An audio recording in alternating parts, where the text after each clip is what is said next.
Question को ध्यान से देखो और समझो।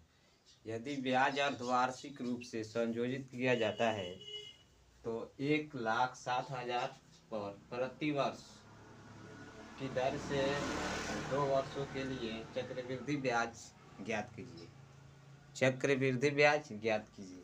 यानी क्वेश्चन कह रहा है यदि साधारण ब्याज अर्धवार्षिक रूप से संयोजित किया जाता है तो 1,07,000 रुपये पर 10% प्रति वर्ष की दर से 2 वर्ष के लिए चक्रवृद्धि ब्याज क्या होगा। क्वेश्चन को हम लोग ध्यान से देखेंगे। और जो मेरे प्यारे भाई अभी तक से चैनल को सब्सक्राइब नहीं किए हैं वो चैनल को सब्सक्राइब कर लें। और इसे बनाने के लिए हमें कोई फार्मूला और सूत्र की ज़रूरत नहीं है, ठीक है। कोई सूत्र की ज़रूरत नहीं है, बिना सूत्र के बनाएंगे, ठीक है। तो देखो सबसे पहले यानी कि मूलधन कितना है भाई, 1,07,000 रुपया। क्लियर। आर यानी दर कितना प्रतिशत है, 10%। टाइम कितना दिया गया है, टाइम 2 वर्ष दिया गया है। टाइम कितना दिया गया है, 2 वर्ष। एक बात हरदम ध्यान में रखना, जब भी अर्धवार्षिक कहे, अर्धवार्षिक संयोजित, अर्धवार्षिक का मतलब क्या होता है ये समझ लो। अर्धवार्षिक का मतलब क्या होता है ये जान लो। अर्धवार्षिक का मतलब होता है कि आधा, यानी कि 2 साल का आ रहा है, 1 साल में 2 बार, ठीक है। 1 साल में 2 बार, तो 2 साल के लिए चक्रवृद्धि ब्याज ज्ञात करना था। तो 1 साल अर्धवार्षिक, ठीक है। इसके कहने का मतलब 6 महीना पर हिसाब किया जाए। ये अर्धवार्षिक कह रहा है 6 महीना पर इसका हिसाब किया जाए। तो अगर 6 महीना पर हिसाब किया जाएगा और 2 वर्ष है, ये 2 वर्ष है, तो 1 साल में कितनी बार हिसाब किया जाएगा भाई, 2 बार। तो दो साल में कितना बार हिसाब किया जाएगा, 4 बार। 2 साल में कितनी बार किया जाएगा, 4 बार हिसाब किया जाएगा। इसका हिसाब करना है 6 महीना पर। अर्धवार्षिक कह रहा है इसलिए, ठीक है। अर्धवार्षिक कह रहा है इसलिए इसका हिसाब करेंगे हम लोग 6 महीना पर। तो टाइम दिया गया है 2 वर्ष, तो इसका हिसाब कितना हो जाएगा, 4 बार। 2 वर्ष में 4 बार। अब यहाँ देखो दर, दर दे रखा है, तो दर दिया है 10%। तो 10% जो दिया है वो साल भर का दिया है। देखो 10% प्रति वर्ष की दर से, 10% जो है प्रति वर्ष के दर से है। तो हमें तो केवल 6 महीना पर हिसाब करना है इसका। तो 6 महीना में कितना हो जाएगा, 5%। ये जो दिया है 1 साल का दिया है, हमें निकालना है 6 महीना के, ठीक है। तो ये हो गया कितना, 5%। तो अब ध्यान से देखो, मूलधन कितना था, 1,07,000 रुपया, ये मूलधन था, ठीक है। 4 बार मतलब इसका हिसाब करना है। हिसाब कितना करना है, 4 बार।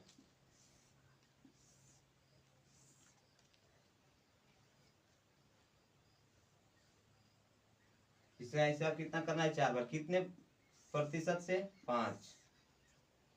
दर कितना हुआ, 5%। यहाँ भी 5% और यहाँ भी 5%, ठीक है।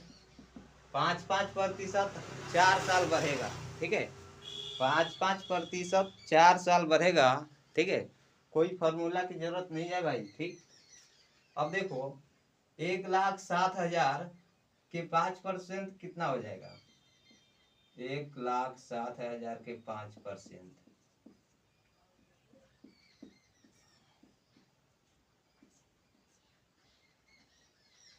16,25,80, यानी कि 1,07,000 के 5% हो जाएगा 8,000। ये जो है पहला साल का है, पहला हुआ। ये दूसरा देखो, इसका भी कितना हो जाएगा, 80,000। और ये तीसरा में भी कितना बार हो जाएगा, 80,000। 80,000 नहीं, 8,000। चौथा में भी 8,000। इतना तक क्लियर है। ये साफ सुथरा दिखाई दे रहा है ना आप लोग को। तो पहला बार जो हिसाब किया 8,000 किया, दूसरा बार किया पहला बार जो हिसाब किया 800 का किया, 8,000 का किया, दूसरा बार 800 का किया, और तीसरा बार किया वो भी 8,000 का किया, चौथा बार वो भी 8,000 का किया। ठीक है, अब देखो क्या करते हैं हम। अब यहाँ पर ब्याज का ब्याज लेंगे।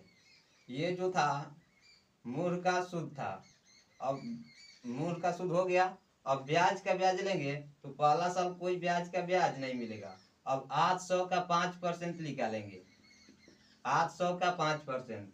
तो 800 का 5% भाई, जब 8,000 का 5% निकालिएगा, 8,000 के 5% निकालिएगा तो कितना हो जाएगा, 8×5=40, यानी कि 400। 400 8,000 के 5% कितना हुआ, 400। अब देखो यहाँ से जो जो दिखाई दे रहा है, इससे पहले जितना दिखाई दे रहा है उसका हम लोग निकाल लेंगे 5%। 8,000 के 5% निकालेंगे कितना होगा भाई, 400। 8,000 के 5% 400। फिर ये 8,000 के 5% निकालेंगे कितना होगा, 400। और फिर 400 के 5% निकालेंगे, जब 400 के 5% हम लोग निकाल लेंगे तो कितना हो जाएगा, 20। यानी 400 का 5% कितना हुआ, 20। अब एक बात और ध्यान से देखो, अब इससे पहले जो जो दिख रहा है उसका लेंगे 5%। ठीक है, पहले तो हम मूलधन का लिए ब्याज, और ब्याज का ब्याज ले रहे हैं। ठीक है, अब हम ब्याज का ब्याज ले रहे हैं तो यहाँ से देखो 800 का 5% कितना हो जाएगा भाई, 400। फिर ये 800 का 5% 400, फिर 800 का 5% 400, ये सबके 5% ले लिए। अब लेंगे क्या, 400 का 5% लेंगे। तो 400 का 5% लेंगे कितना हो जाएगा, 20। फिर ये 400 का 5% ले लो, 20। ये 400 का 5% ले लो, 20। और 20 का 5% ले लो, 20 का 5%, 20×5=100, यानी 20 का 5% 1 हुआ। क्वेश्चन अब हो गया हल। ठीक है, ये सबको हम जोड़ लेंगे। ये सबको जब जोड़ेंगे कितना हो जाएगा, देखो 8×16=24, यानी कि 32,000 हो गया। ये 32,000 हो गया। और देखो ये जोड़ो, ये लाइन कवर करो, 4×2=4, 4×12=16, 4×5=20, यानी कि 2400 ये हो गया, 2400 ये हो गया। अब 20 वाला गिन लो, 20×2=40, 20×7=80, 80 ये हो गया। ठीक है, समझ में आ रहा है ना। जो मेरे प्यारे भाई अभी तक से चैनल को सब्सक्राइब नहीं किए हैं वो चैनल को सब्सक्राइब कर ले। 80 हो गया। और ये एक है, यहाँ एक है तो प्लस, देखो यहाँ 1 8 हो गया, 4 4 3, यानी ये आंसर हो गया। आंसर कितना आया, 34,481। आंसर हमारा आ गया 34,481। उम्मीद करता हूँ कि समझ में आप लोग को आ गया होगा। ठीक है, जो मेरे प्यारे भाई अभी तक से चैनल को सब्सक्राइब ना किए हैं वो चैनल को सब्सक्राइब कर लें।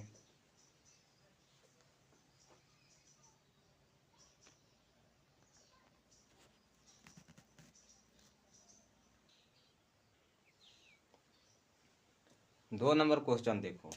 ठीक है, फार्मूला याद मत करो मेरे प्यारे भाई। फार्मूला याद करोगे कभी 2 साल 3 साल 5 साल का दे देगा, कितना फार्मूला याद करोगे। ठीक है, देखो 8,000 रुपये का 5% प्रति वर्ष के दर से 3 वर्ष का चक्रवृद्धि ब्याज क्या होगा। ठीक है, 3 वर्ष का चक्रवृद्धि ब्याज क्या होगा। ये सूत्र पर भी बन सकता है लेकिन बिना फॉर्मूला के हम लोग बनाएंगे। लेकिन जो लोग अभी तक से चैनल को सब्सक्राइब नहीं किए हैं वो चैनल को सब्सक्राइब कर लें। ठीक है, अब देखो मूलधन कितना दिया है, 8,000 रुपया।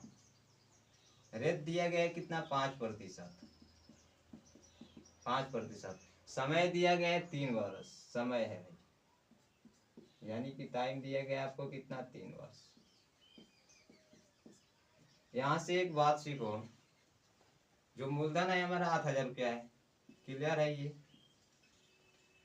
कितने साल तक हमें हिसाब करना है, 3 साल, यानी कि 3 साल करना है भाई, तो 3 साल कर लो ऐसे। कितना प्रतिशत ब्याज लगाना है, 5%। एक मिनट,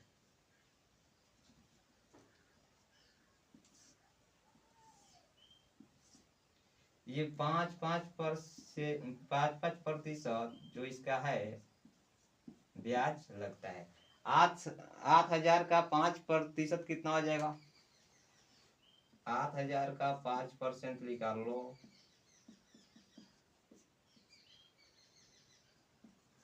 400। 8,000 का 5% जब निकालेंगे तो 400 हो जाएगा, यानी पहला साल 400 रुपया। दूसरा साल जब निकालेंगे 8,000 का 5%, तो ये भी आएगा कितना, 4,000, तो 400 रुपये। दूसरा साल का कितना आए होगा, 400। और तीसरा साल में जब निकालेंगे भैया तो ये भी तो 400 होगा। क्लियर है इतना। अब देखो, हम मूलधन का ब्याज ले चुके हैं, मूलधन का हम लोग ब्याज ले चुके हैं, अब ब्याज का ब्याज लेंगे। अब हम लोग क्या लेंगे, ब्याज के ब्याज। तो ब्याज के ब्याज लेंगे, पहला साल कोई ब्याज का ब्याज नहीं मिलता है भाई। अब दूसरा साल में देखो, 40 का 5% 400 का 5% कितना होगा, 400 का 5% कितना होगा, तो 400 के 5% 20 होगा, ठीक है। तो 400 का 5% कितना होगा भाई, 20 हो गया। अब देखो, यहाँ तक क्लियर हो गया। अब यहाँ देखो ध्यान से, इससे पहले जो जो हमें दिख रहा है, इससे पहले हमें जो जो चीजें दिख रहा है सबका 5% लेंगे। 400 का 5% लेंगे, 400 का 5% कितना हो जाएगा भाई, 20। और ये 400 का 5% इसका ले लिए, इसका हम 5% ले चुके हैं। अब इसका 5% लेंगे, कितना होगा, 20। और 20 का 5% ले लेंगे, 20 का 5%, 20 का 5% लेंगे, कितना, 1। 20 का 5% 1। पहले ये 400 का 5% लिए, फिर 400 का 5% ले लिए, और फिर 20 का 5% ले लिए, ठीक है। तो अब यहाँ तक हो गया। ये सबको हम जोड़ लेंगे, ये सबको क्या करेंगे, जोड़ेंगे, ठीक है। तो देखो, 4 दुनिया 4 12, 1200 हो गया, 1200। अब ये जोड़ो, 20 दूनी 40, 20 3 7, 60, ये 1 है। अब इसे ऐड करो, 1 6 2 1, यानी कि 1261 हमारा सही आंसर आया, ठीक है। तो जो लोग अभी तक से चैनल को सब्सक्राइब नहीं किया है, वो चैनल को सब्सक्राइब कर ले। जी हाँ दोस्तों,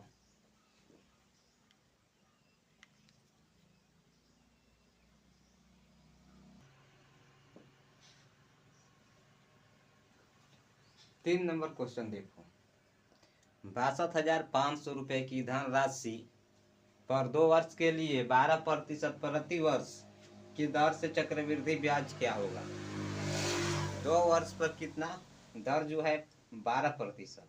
तो सबसे पहले मूलधन देख लो कितना है भाई, मूलधन, मूलधन 62,500 रुपया हो चुका। जो समय है 2 वर्ष, 2 वर्ष, यानी टाइम दिया गया है कितना, 2 वर्ष।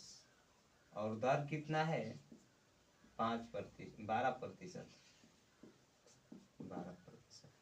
इतना तो सब लोग को बात क्लियर होगा, ठीक है। अब आगे क्या करेंगे, ध्यान से देखो, वे फॉर्मूला के बनाएंगे भाई सारा प्रश्न को। 62,500 हो गया, टाइम कितना दिया है, 2 साल, यानी कि 2 बार ही हमें हिसाब करना है, 2 साल तक। तो कितना प्रतिशत ब्याज लगाना है, 12% ब्याज लगाना है। तब यहाँ देखो, 62,500 का 12% कितना होगा, 62,500 का 12% कितना होगा। जी हाँ दोस्तों, 62,500 का 12%, यानी कि 900। जो पहला ब्याज मिलेगा 900। मूलधन का जो पहला ब्याज मिला 12%, 62,500 का, वो मिला 900। अब 62,500 का फिर 12% निकालेंगे भाई, क्योंकि टाइम 2 साल है ना, तो 2 बार हमें करना पड़ेगा। जितना साल टाइम रहेगा उतना साल हमें करना पड़ेगा, ये बात तो हर में ध्यान में रखना है, ठीक है। तो यहाँ पर 62,500 का फिर 12% निकालेंगे तो 900 हो जाएगा। फिर कितना हो जाएगा? 900। अब देखो, ये जो हमारा हमको मिला मूलधन का ब्याज मिला। अब ब्याज का ब्याज लेंगे, तो ब्याज का ब्याज लेंगे तो पहला साल कोई ब्याज का ब्याज नहीं मिलता है। अब दूसरा साल ब्याज का ब्याज लेंगे तो 900 का 12% लेंगे, 900 का 12%। तो 900 का 12% जब लेंगे तो कितना हो जाएगा? 900 का 12%, 0 0 0 0 0 0।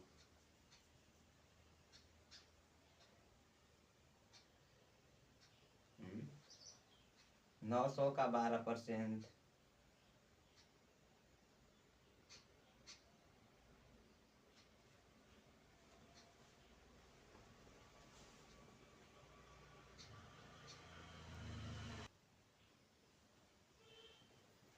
कैलकुलेशन इज द गलती, ठीक है भाई। जो हमारा कैलकुलेशन हुआ है वो गलती हो चुका है, ठीक है। तो फिर से कैलकुलेशन करेंगे और ध्यान से समझेंगे, ठीक है। कैलकुलेशन इज द गलती हो चुका है। अब देखो, फिर से कहानी रचते हैं। 62,500 का हमें 12% निकालना है, तो 62,500 का भाई 12% जब निकालेंगे, प्रतिशत ये हट जाएगा तो नीचे में 100 आ जाएगा, ठीक है। परसेंटेज निकालने सब लोग को आता होगा। तब 625 में जब 12 से गुणा करो कितना हो जाएगा?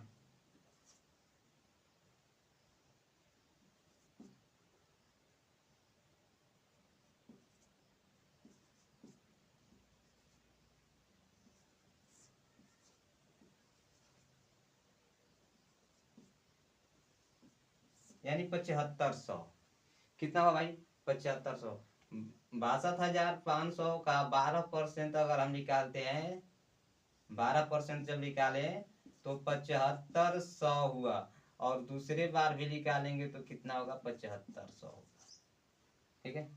इतना क्लियर। तो ये जो हमें मिला मूलधन का ब्याज मिला, ये हमें मिला मूलधन का ब्याज, लेकिन है ये चक्रवृद्धि ब्याज, चकरा देता है, ठीक है। तो मूलधन का ब्याज मिला ये। अब हम ब्याज का ब्याज लेंगे, तो पहला साल ब्याज का ब्याज कोई नहीं मिलेगा, और दूसरा साल लेंगे तो 7500 का 5% लेंगे, 7500 का 12% लेंगे। देखो ये 7500 का कितना लेंगे? 12%। तो 7500 का जब 12% लेंगे कितना हो जाएगा?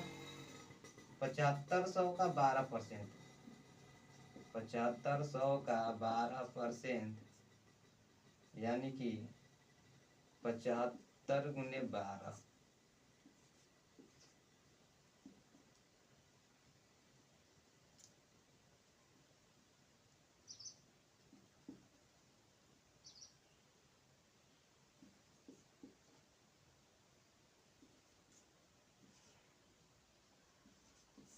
यानी 7500 का 12% हो जाएगा 900। 900, ठीक है। अब यहाँ तक क्लियर है? 7500 का जो ब्याज होगा वो हो जाएगा 900। अब हम इसे क्या करेंगे? अब 900 का ब्याज तो नहीं लेंगे, 7500 का जो ब्याज हुआ वो 900 रुपया हो गया। अब इसे हम ऐड करेंगे, अब इसे हम जोड़ेंगे। तो देखो कैसे जोड़ना है, ध्यान से देखो। यहाँ पर कितना है? 7500 ये, 7500 ये, और 900 ये। तो भाई 7500 और 7500, ध्यान से देखते रहना। और ये जो है 900 है। Right, clear. 0 0 5 5 10 5 3 15 16 17 18 19।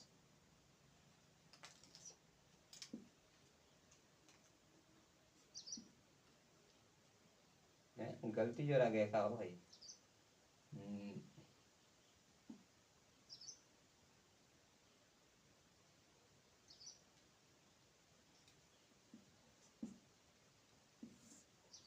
15,900 रुपया तो हो रहा है भाई, बोलो।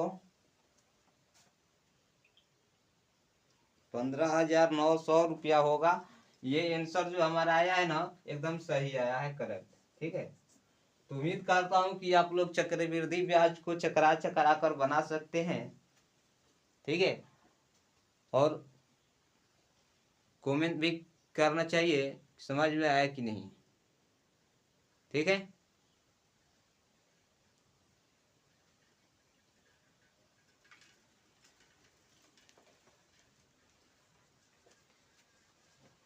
जिन लोगों को समझ में नहीं आया होगा वो कमेंट में बताएंगे, और वीडियो को शेयर भी करना, लाइक भी करना और कमेंट भी करना। ठीक है, जय हिंद, जय भारत।